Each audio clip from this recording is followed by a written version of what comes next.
नमस्कार दोस्तों, हमारे चैनल में आप लोगों का स्वागत है। मैं हूं सैलेंद्र। आज मैं बात करने वाला हूं इंडियन नेवी के बारे में कि इंडियन नेवी में महिलाएं अपना योगदान किस किस कैडर में दे सकती हैं, किस किस ब्रांच में दे सकती हैं। और मैं एक एक करके सभी के बारे में बात करूंगा। जैसे नेवल आर्किटेक्चर है, ऑब्जर्वर है, एजुकेशन कैडर है, लॉ है, लॉजिस्टिक है। बहुत सारी ऐसी ब्रांचें हैं जिसमें कि महिलाएं अपना योगदान दे सकती हैं। मैं वीडियो इसलिए इन सब चीज़ों के बारे में बताना चाह रहा हूँ, मतलब बनाता हूँ। क्या होता है, कभी कभी ऐसा होता है कि हम तो डिग्री कर लेते हैं लेकिन हमको ये नहीं पता रहता है कि हम किस किस ब्रांच में जाएं, मतलब जहां हमको जॉब मिल सकती है। दो चार पता रहती है, उसी बारे में हम लोग क्या करते हैं, कंपटीशन की तैयारी करते रहते हैं, लेकिन हमको बहुत सारी चीजें नहीं पता रहती हैं। तो चलिए मैं आप लोगों को एक एक करके सभी के बारे में बताता हूँ कि मतलब कि कौन सी पोस्ट है, उसकी एज क्या है, उसकी एजुकेशन क्वालिफिकेशन क्या है ना। तो सबसे पहले देखते हैं नेवल आर्किटेक्चर की। नेवल आर्किटेक्चर की जो एज है 19.5 साल से 25 साल के बीच में आपकी एज होनी चाहिए, है ना। एज और इसकी जो एजुकेशनल क्वालिफिकेशन है, एजुकेशनल क्वालिफिकेशन जो है इसकी बीटेक की डिग्री होनी चाहिए आपके पास। In any one of the following, इनमें से कोई एक स्ट्रीम है, मैकेनिकल इंजीनियरिंग होनी चाहिए, या फिर सिविल इंजीनियरिंग होनी चाहिए, या फिर एरोनॉटिकल इंजीनियरिंग होनी चाहिए, या मेट्रोलॉजी इंजीनियरिंग होनी चाहिए, और नेवल आर्किटेक्चर होना चाहिए। इन में से किसी एक में से ब्रांच आपकी होनी चाहिए, तभी आप नेवल आर्किटेक्चर बन सकते हैं, है ना। तो ये चीजें किसके लिए, नेवल आर्किटेक्चर के लिए। अब इसके बाद आइए देखते हैं ऑब्जर्वर के बारे में कि ऑब्जर्वर की एज क्या है। अब ये सब पोस्टें हैं, है ना, ये सब पोस्टें। नेवल आर्किटेक्चर हो गया, ऑब्जर्वर हो गया, एजुकेशन ऑफिसर हो गया। तो एज जो है ऑब्जर्वर में 19 से लेकर 24 साल तक की होनी चाहिए। 19 से लेकर 24 साल तक की एज होनी चाहिए। अब इसका जो एजुकेशनल क्वालिफिकेशन है, educational qualification BTech in any stream, मतलब आप बीटेक किसी भी स्ट्रीम में आप किए हो, mechanical, electrical, civil, computer science, किसी भी स्ट्रीम में आप किए हो, आप इसमें फॉर्म अप्लाई कर सकते हैं। लेकिन आप उसके साथ आप 12th स्टैंडर्ड में फिजिक्स या मैथ पढ़े हों। 12th स्टैंडर्ड में आपकी 2 सब्जेक्ट फिजिक्स या मैथ आपके पास होनी चाहिए, तभी आप इसमें अप्लाई कर सकते हैं। किसमें, ऑब्जर्वर में, है ना, 12th। अब आज बात करते हैं किसके लिए, एजुकेशन ऑफिसर के लिए। एजुकेशन ऑफिसर के लिए क्या है, उसकी एज जो है 21 से 25 एज तक होनी चाहिए। अब लेकिन अधिकांशतः इसमें से ए ग्रेड या बी ग्रेड की जॉबें हैं। तो एज है 21 से 25। अब इसकी एजुकेशन क्वालिफिकेशन जो है, इसमें बीटेक होना चाहिए, है, इंजीनियरिंग होना चाहिए, और इसमें मैकेनिकल, इलेक्ट्रिकल, कंप्यूटर साइंस और technology, computer science and technology, IT, information technology, ये भी है ना।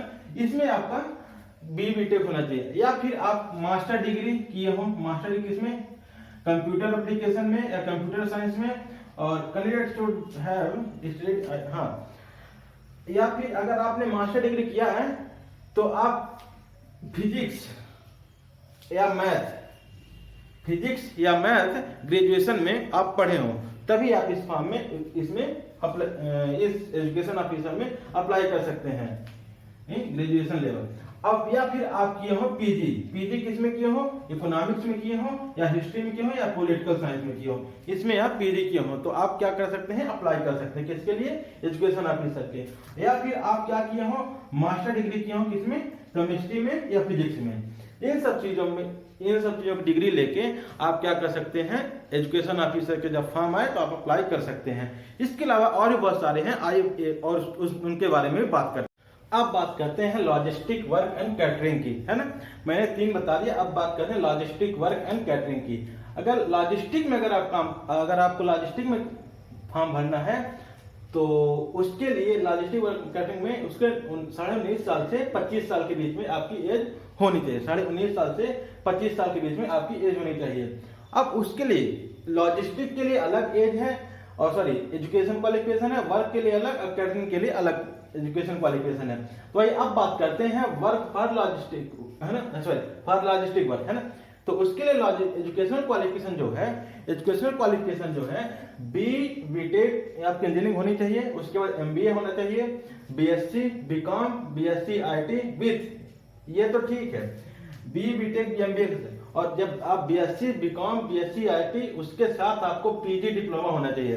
पीजी डिप्लोमा होना चाहिए किसमें, in finance, logistic, supply chain management, इन सब में आपका क्या होना चाहिए, वो क्या बोलते हैं, पीजी डिप्लोमा होना चाहिए। अब इसके बाद क्या है, हाँ with PG diploma in finance, logistics, supply chain management और मटेरियल मैनेजमेंट, इन सब में आपका क्या होना चाहिए, आपका मैनेजमेंट होना चाहिए। और इसके बाद एमसीए भी होना चाहिए, master of computer application, master of science IT, ये चीजें आपकी होनी चाहिए, डिग्री होनी चाहिए आपके पास, इतनी चीजें है ना, तभी आप लॉजिस्टिक में आप काम कर सकते हैं। अगर आपको वर्क में काम करना है इंडियन नेवी में, तो आपके पास बीटेक होना चाहिए, उसमें सिविल डिपार्टमेंट में है ना, सिविल ब्रांच में, और उसके बाद बी आर्किटेक्चर होना चाहिए, बी आर्किटेक्ट की डिग्री आपके पास होनी चाहिए है ना, बीटेक आर्किटेक्चर की है ना। अब इसके बाद फॉर कैटरिंग के लिए अगर आप फॉर्म अप्लाई करना है तो एमएससी होना चाहिए, किसमें, होटल मैनेजमेंट एमएससी होना चाहिए, और एमबी होना चाहिए किसमें, होटल मैनेजमेंट में, और बीएससी होना चाहिए, बीएससी या बीए होगा तो first class and PG diploma in hotel management. अगर आपने बीएससी या बीए किया है उसके साथ आपके लिए पीजी डिप्लोमा होना चाहिए किसमें, होटल मैनेजमेंट में है ना। अब इसके बाद लॉ की बात करते हैं, जो पांचवी ब्रांच जो है, पांचवा कैडर जो है लॉ में। अगर आपको लॉ की फील्ड में जाना कहा इंडियन नेवी में, तो आपको क्या करना पड़ेगा, आपकी एज 22 से लेकर 27 साल की एज बीच होनी चाहिए, तभी आप लॉ में वो कर सकते हैं, अप्लाई कर सकते हैं। अब इसके लिए एजुकेशनल क्वालिफिकेशन लॉ के लिए जो है, आपके पास बीए एलएलबी की डिग्री होनी चाहिए, लॉ की डिग्री होनी चाहिए, तभी आप लॉ में अप्लाई कर सकते हैं।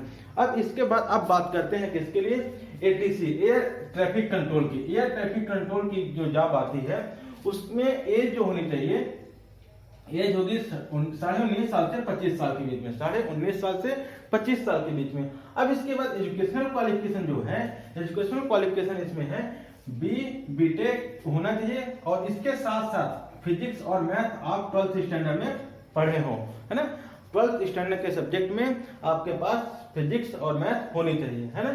अब इसके बाद पायलट, अब इसके बाद 7th नंबर पे क्या है, पायलट। अगर आपको पायलट करना है, पायलट में काम करना है, इसमें पायलट जनरल है ना।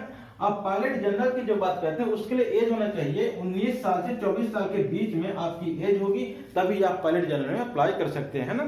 और इसके बाद उसका क्वालिफिकेशन जो होगा, BTech with physics and math in 12th standard, मतलब कि 12th स्टैंडर्ड में आप फिजिक्स और केमिस्ट्री पढ़े, सॉरी फिजिक्स और मैथ पढ़े हो, किसके लिए, और इसके साथ आपका बीटेक की डिग्री होनी चाहिए है ना।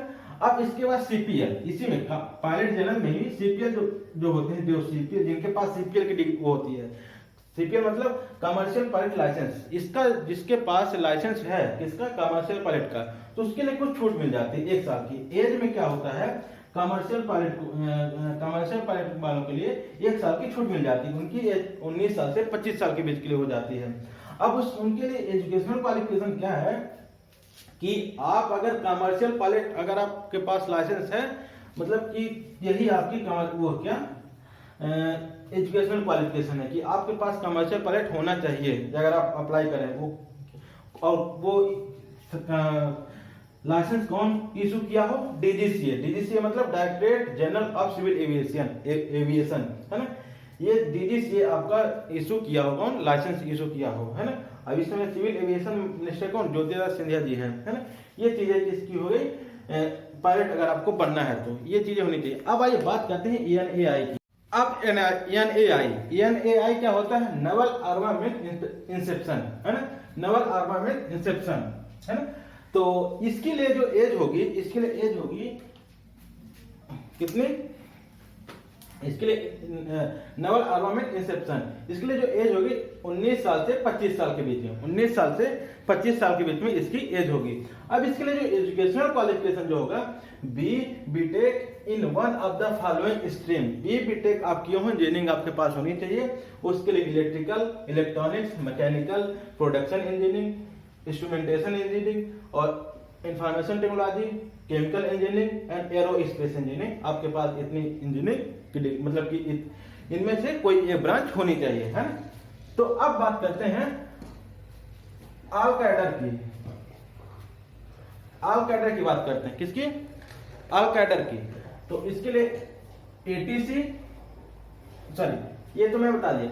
अब इसमें से मैंने कौन कौन सी चीजें बताई, ATC, observer, law, logistic, education officer, naval architect, pilot general और सीपीएल, कमर्शियल पायलट लाइसेंस और नेवल आर्मामेंट